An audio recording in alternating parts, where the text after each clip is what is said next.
कंदोज के अंदर जो दर्दनाक हादसा हुआ है, ये किसी शराब खाने पे हुआ होता, ये वाकया किसी और जगह पे हुआ होता तो पूरी दुनिया चीख रही होती और ये लिबरल आंटियां हाथों में मोमबत्तियां लिए मुख्तलिफ चौकों में चौरा कर रही होती। लेकिन ये हाफिज़े कुरान, ये बच्चे जो अल्लाह का कुरान पढ़ रहे थे और संदे फरागत लेने गए थे और उनके साथ शहादत की सनद भी साथ मिल गई। 101 बच्चा शहीद कर दिया गया, उसके साथ और लोगों को भी जामे शहादत। तो ये बच्चे माँ के बच्चे, ये कुरान पढ़ने वाले नहीं, ये तालीमात कुरान पे हमला है। और आज पूरी दुनिया की जुबानों को ताले लग गए हैं, चैनलों के गले बैठ गए हैं, सहाफियों के गले खराब हो गए। अब चीख चीख के बातें नहीं करते, जो एक मसनूई ड्रामे पे चीखते थे और उनकी आवाज थमती नहीं थी और कानों में इतना शोर पड़ रहा था कि हम कहते चैन से सोने भी तो दे, लेकिन उन्हें दर्द जागा था एक ड्रामे का और एक मसनूई ड्रामे का। अभी श्रीदेवी का ड्रामा चला और ऐसे उन्होंने जो है वो मीडिया चीखता रहा। ये क्या इनके बदन से निकलने वाला खून इंसान का खून नहीं था?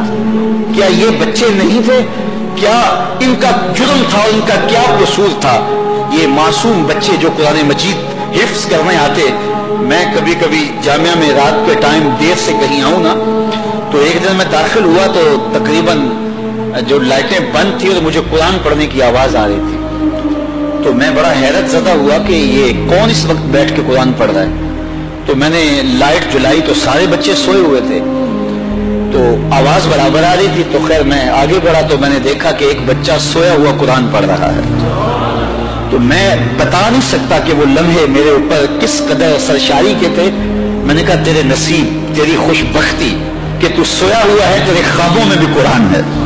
क्योंकि ये बच्चे सारा दिन कुरान पढ़ते हैं, सुबह फजर के वक्त उठते हैं और तकरीबन 11 बजे तक इनकी क्लास पहले होती है, फिर उसके बाद सबकी चलती है, फिर सबकी सफारा चलता है, फिर जोहर के बाद, फिर मगरिब के बाद, फिर इन्हें फिक्र होती है कि सुबह सबक सुनाना है, और फिर इशा के बाद भी पढ़ते हैं। तो जब सो रहे होते हैं तो इनके ख्यालों में कुरान ही बसा हुआ होता है। ये मासूम चिड़ियां होती हैं, ये जन्नत के परिंदे होते हैं। अल्लाह ताला जल्ला शानहू के फरिश्ते इन तलबा के पांव तले अपनी रहमतों भरे पर बिछाते। अल्लाह अकबर। हमारे उस्ताद फरमाया करते थे कि किसी दारुल उलूम में बच्चे पढ़ा करते थे, तो छोटे छोटे बच्चे होते हैं तो ये उम्र शरारत की भी होती है। तो एक साहिब था जिसने अपने आप को इन बच्चों के लिए वक्फ किया हुआ था। रिटायरमेंट के बाद उसने कहा यार मैं अपनी जिंदगी इन बच्चों के नाम लगा देता हूं। तो वो दारुल उलूम की खिदमत करता, कभी घी का कनस्तर उठा के लाता, कभी वो जो है वो आटे की बोरी कमर पे लाद के ला रहा होता, तो बच्चों की खिदमत कर रहा होता। अच्छा, बच्चे छोटी उम्र के थे, उन्होंने अपने तौर पे उसका नाम रख दिया हिमार, गधा रख दिया नाम उसका। तो वो कहते कि कोई जब खाने का वक्त आता तो कहते बस हमारा गधा गया हुआ है, अभी लेके आएगा खाना तो फिर हम खाएंगे।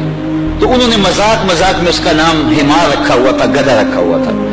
तो एक दिन उसे पता चल गया कि ये मुझे गधा कहते हैं। उसे बड़ा गुस्सा आया कि मैं इनकी नौकरी करूं और मैं बिला मुआवजा इनकी खिदमत करूं और कभी घी के कनस्तर उठा के लाता हूं, कभी आटे की बोरियां कमर पे लाद के लाता हूं, ये मुझे गधा कहते हैं। तो गुस्से से सबको छोड़ छाड़ के घर चला गया।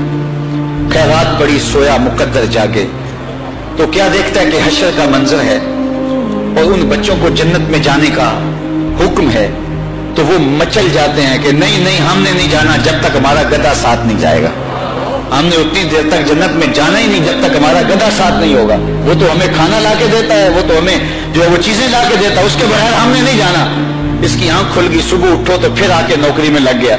कहा तुम मुझे गधा कहो, हिमार कहो, खोता कहो, मैं नौकरी तुम्हारी ही करूंगा, इसलिए कि अल्लाह रसूल के तुम प्यारे हो।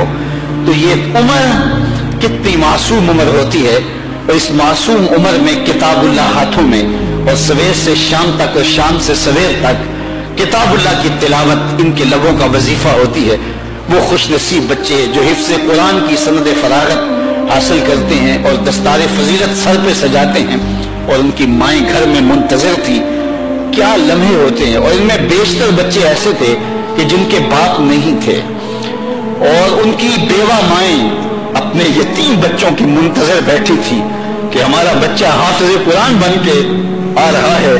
ये तो उस माँ से पूछो जिसने शौक से, जिसने मोहब्बत से اپنے بیٹے کو حافظ بنانے کے لیے کسی درسگاہ میں کسی دارالعلوم میں بھیجا، اور پھر جب اس کی دستار فضیلت اور کتنے خوش قسمت لمحے ہوتے ہیں، یقین جانیے گا یہ جو طلبہ مدارس دینی، اپنی شادی کی اتنی خوشی نہیں ہوتی جتنی دستار فضیلت کی خوشی ہوتی ہے۔ تو وہ کیسے خوشی بڑے لمحے تھے، لیکن اور ان کو وہاں بس بڑا افسوسناک واقعہ یہ ہے کہ پوری دنیا خاموش ہے۔